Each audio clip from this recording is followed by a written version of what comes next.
Alam nyo ba to? Alam nyo ba to? Luluto kasi ako ng dinuguan mga ka-all goods.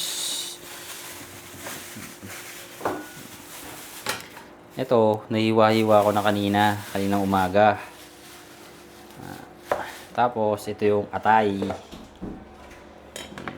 Magpupudrip kasi kami ng dinuguan. Ano nga par? Sasabayan mo ng alak.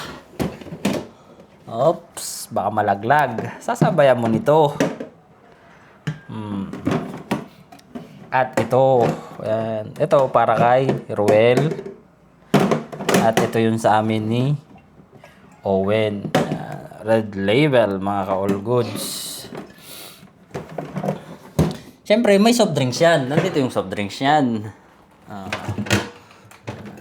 Sa amin yung hard ni Owen. At ito yung dugo. Kaya sa sponsor, salamat sa sponsor. Kay Rapi at saka kay Ryan. Dahil sa kanila, may dinuguan kami ngayon. Actually, dalawa pa yan eh.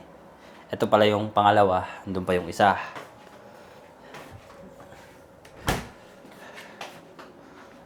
Luto na tayong dinuguan. Yun. Maya-maya, pwede na to mga ka-all goods. Pasintabi po sa mga kapatid nating Muslim. Na mga hindi kumakain ng dugo. Pasintabi po sa inyo. Kasi ako'y nagka-crave ng dinuguan. Malapit na itong maluto. Skip nyo na lang po. Kung ayaw nyo makita yung video ko. Yung vlog ko. Yung content ko ngayon. Dinuguan po tayo. Skip nyo na lang po. To the max! Yan o. Sabi na nga ba, huli. Yan. Maya-maya inom na. Ay siya. Matik yan. Pwede na. Mausok-usok pa. Aswang kami ngayon. Kumakain kami ng dinuguan. Vampira kami. Kain dugo. Ay, mga ka-all goods. Kain dugo. Ano nga par? Pwede na to mga ka-all goods. Diba? Yummy yummy. Sarap. Muusok-usok pa oh. Panalo. Umuusok-usok pa. Pwede na to mga ka-all goods. Sasabayan mo ng beer o kaya whiskey. Ay, pulutan. Wow. Aray ko. Wala kasi kaming takip nito eh. Nawala. Ay, hindi pala. Wala ba? Nabasag. Hindi basag na. Tanti ko naiwan doon. Naiwan pala sa unang accommodation nila. Kaya ngayon, para-paraan na lang ang takip. Ito. Yan. Siyempre, yung baliktad niya. Yan ang takip niya, mga ka-all goods. Basta may takip. Yan, mga ka-all goods. Puntahan natin si Ruel. Gupitan natin. Habang nagsasaing. Pero pinagluto ko naman si partner ng ibang ulam niya. Apritada po. Pero hindi ko nalagyan ng peanut. Ano na? Tara na, gupitan na kita. Yan na. Ngayon na, tapos na akong magluto. Tapos na akong magluto. Ano na ba? Oo. Diba? Multitasking ako. Diba mga ka-all goods? Ayan. Nagsaing ko na rin siya. Tara, gupitan na natin si Ruel. Dalawa pala to. Diyan ka muna para. Maggugupitan lang muna kami. Nag-a-addict pa to sa ML oh. Pinasok. Pinasok Patay ka niya. Tara, gupitan natin si Ruel. Kunin ko lang, Ruel. Ayan. Kunin ko lang tong panggupit. Dito kasi yung panggupit ko eh. Zero yan. Zero. Yung charger. Diyan muna yan, charger. Tanggalin natin to, mga ka-all goods. Ito, zero. Para kay Ruel. Lupit ko muna dito kasi para may spot. Kasi Kausap mo ba si honey baby mo? hindi. Tapos na kayo mag-usap? Maya na. Jamming ka, binilang kita ng isang beer. Isang beer lang. Oo. Pang paano lang ba? Pampatulog. Isa lang naman eh. Kung gusto mo, dagdagan pa natin. Okay. Pag sure oy, sabi nga. Tapos, diretso ligo ka, Ayos, Roel. Mm. Pwede. Dito Diyan kasi, tayo. dito kasi, mahangin, magtatik ka ng mga balibo. Dito na lang. Sige. Transfer ko doon yung pag... Dapat i-ready mo na rin yung walis, no? Sige. Yung walis. Mga call goods, dito na ako magugupitan. Ayos din. Ang taas nito, nakakatakot. Ito kasi yung kay Kiko para hindi mabuhok, malagyan ng buhok. Ganda ng view dito sa taas. Kung matatakotin ka sa lula, sa high. Takot. Pwesto natin to. Gupitan time! Gupitan time! Bitan ulit natin si Roel. First time to, no? Dito sa condo? Ah.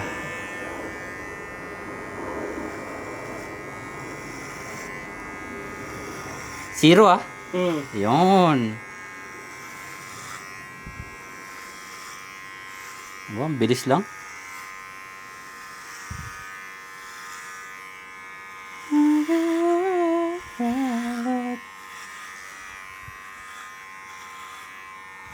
Matalim pa ba, Roel? So, may tigawat ata ako sa ulo. Saan? Tinamaan ba? Hindi, okay lang. Yun lang yun, ano? Saan ba? Hindi, wala. Okay lang? Ang ramdam ko lang ba na may tigawat. Ah, ito, may tigawat ka rito.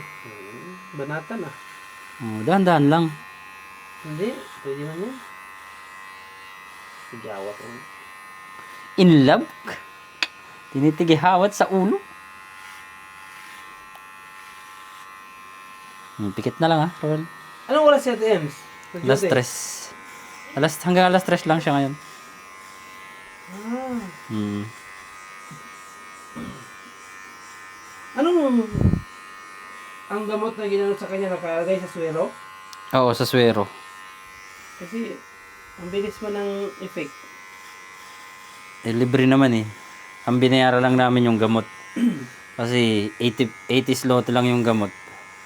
Nilagay sa swero yun, oh. Ging add siya. Hindi, yung cream yun. Ah, yung cream. Tsaka yung tablet. Ah. Doon nyo rin binili. Oo, sa pharmacy dun. Sa kanila din yung pharmacy? Ewan ko. Kasyosyo yata ng doktor yung pharmacy dun. Siguro. Yung mga ganun kasi, yung ano sa malangsa. Yung allergy sa mga malalangsa. Tamaan yung ano ma, pimple. Ah, sige, hayaan mo naman.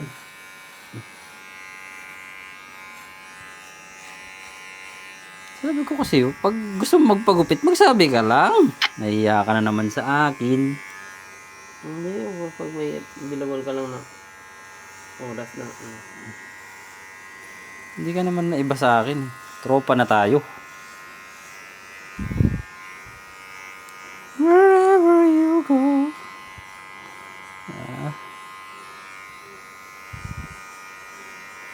Malaki na yung mga apple. Pwede nang pitasin. Tingala ka, Roel. Yan.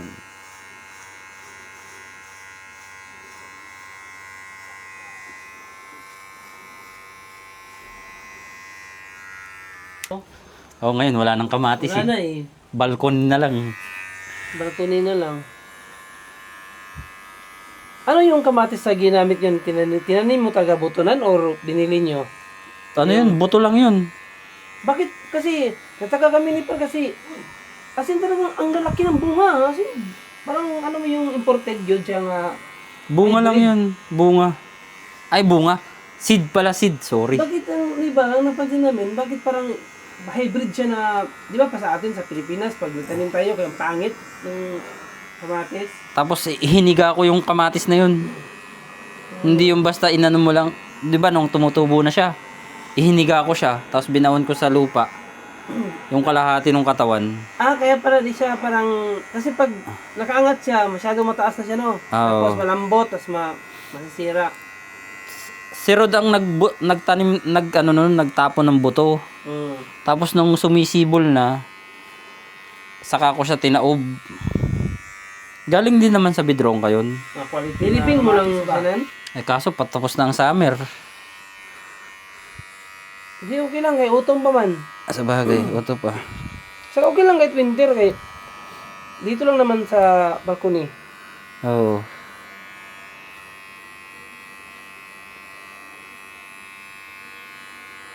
Hindi lang ako masyadong expert sa tanim. Try ko ba kung marunong ako mag ano.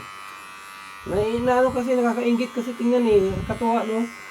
Oo, pag nakita mo na. Ang lalaki. Grabe. Tapos yung talbos ng kamote. Tapos parang ano ata eh. Hinog na yun eh. Isa. Tatlo siya. Nagumpukan. Napakinabangan din naman namin yun. Ah, nag-harvest ka na nun? Oo, nakapag-harvest kami ng kamatis. Pati kamote. Nakatatlong harvest din kami sa kamuting talbos. Oo. Lahat kami nakakain. Okay. Yung binili niyo sa... Si Rod at saka si Ryan. Tapos si Rapi.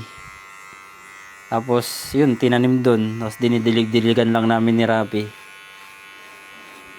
Hanggang sa hindi namin namamalayan, nabubuhay na pala siya. Sa every morning, dinidiligan namin. Kangkong kaya? Wala pa ako nakitang kangkong dito eh. Diba Kalars ka? Meron eh. Kita ko eh. Hindi ba siya kumakagat, Ruel? Hindi man. Pag summer lang naman, gusto ko magpakalbo. Pero pag winter, minsan nagpapakalbo rin ako pag winter kasi nga mainit sa trabaho. Kasi nga diba... Oo, kulob sa ano eh, Tapos nagbubuhat heater. Pero pag summer, yun, gusto ko magpakalbo talaga pag summer, mainit eh. Kaya nung nakaraan, sabi ko ang init, nairita na ako sa buhok ko. Hindi kasi umaba ng buko. Kaya yun, nagpakalbo ako. Pero tapos na kami. Okay na yun.